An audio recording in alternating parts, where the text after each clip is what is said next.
నెల్లూరు జిల్లా ఏఎస్పేట మండలంలో చిరమాన పంచాయతీలో ఎన్డీఏ కూటమి అభ్యర్థి అన్నం రామనారాయణ రెడ్డి ఎన్నికల ప్రచారంలో పాల్గొన్నారు.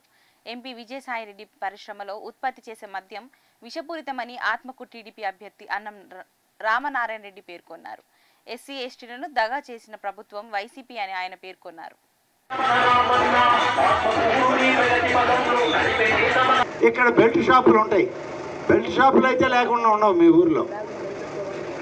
కాబట్టి ఈ బెల్ట్ షాపులో అమ్మేటువంటి ఆ క్వార్టర్ బాటిల్ తయారు చేసేది ఎవరో తెలుసా మీకు?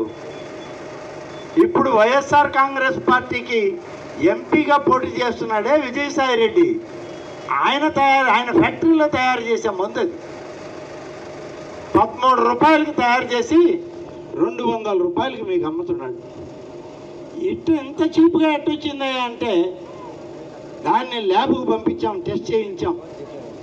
ల్యాబ్లో ఏమని వచ్చిందంటే ఇది విషపూరితమైన మద్యం. తల్లులారా మీరే వినాలి ఎక్కువ. ఇది విషపూరితమైన మద్యం. 5 సంవత్సరాలు కానీ ఏ సైకిక్ డిజార్డర్ అంటే ఏంటంటే మతి స్థిమితం లేనటువంటి వ్యక్తి ఇవాళ ఈ జగన్మోహన్ రెడ్డి.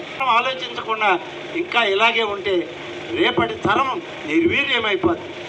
మీ బిడ్డలకి న్యాయం జరగదు. మీ బిడ్డలకు ఉన్నత స్థాయి రాదు. ఉన్నవాడు బాగా చదువుకుంటాడు, వాడు డబ్బు తెచ్చుకుంటాడు.